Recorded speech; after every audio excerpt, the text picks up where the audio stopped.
Androany isika dia hijery ny atao hoe avonavona ara-panahy na hoe orgueil spirituel. Mila mitandrina isika satria satana no niavonavona voaloha.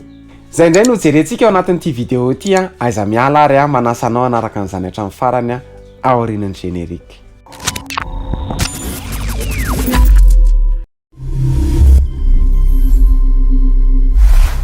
Fiadanan'ny tompo amintsika rehetra tompoko. Ny avonavona ara-panahy. Inona ary ny antsoina hoe avonavona ara-panahy? Ny atao hoe avonavona ara-panahy dia amin'ny teny frantsay izy hoe orgueil spirituel. Fa maninona ny olona miavonavona ara-panahy? Miavonavona ara-panahy ny olona satria mieritreritra hoe masina noho ny hafa, mieritreritra izy hoe mendrika noho ny hafa, mieritreritra izy hoe mahay ara-panahy noho ny hafa. Mahatonga ny olona anankiray miavonavona ara-panahy satria izy manana mieritreritra ny tenany hoe manana ositra noho ny hafa, na izy hoe mahay verse kokoa noho ny hafa. Hain-tsenjery io ten'Andriamanitra io izay tsy ratsy akory zany, fa ny fahaizan'ny ten'Andriamanitra dia hanambanimbanian'ny hafa, hitsaratsarany hafa. Ny fahaizana mitoro teny ihany koa dia mampiavonavona ara-panahy.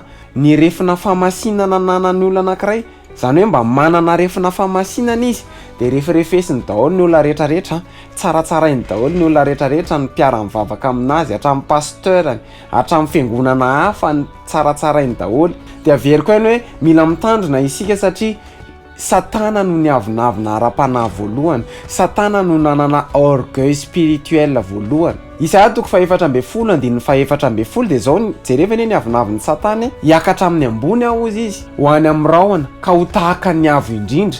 Le avonavona ara-panahy zany teto dia te hitovy amin'Andriamanitra, zay mihitsy le avonavona.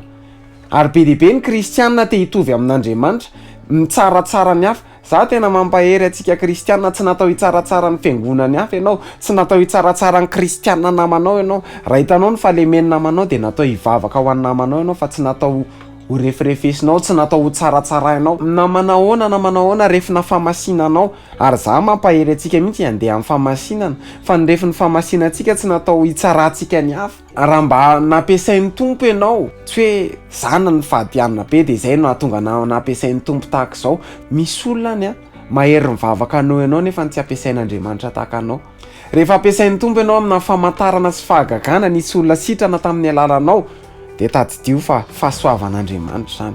Noho izany aiza manao grand ianao masin'ny tenanao hoe mijery fitaratra dia za grand, mba ampiasain'Andriamanitra kely dia za grand. Tsy tompoko, tsy isika ny grand fa ny Andriamanitra ao anatintsika ny grand.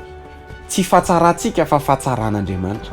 Tadidio fa ny avonavona mialohan'ny faharavana, l'orgueil devant la chute. Tadidio fa rehefa tian'Andriamanitra hiakatra ianao dia ampidininy. Noho izany manetreteny eo ambany tanamaherin'Andriamanitra mba hanandratan'Andriamanitra anao. Raha nafinaritra anao ny vidéo dia aza misalasala, milike sy micommente sy mipartage. Raha mbola tsy abonné amin'ny Pejy ianao dia manasa anao isy abonné amin'ny Pejy dia manome fotoana antsika amin'ny herin'ny an'ito izao indray. Veloma tompoko.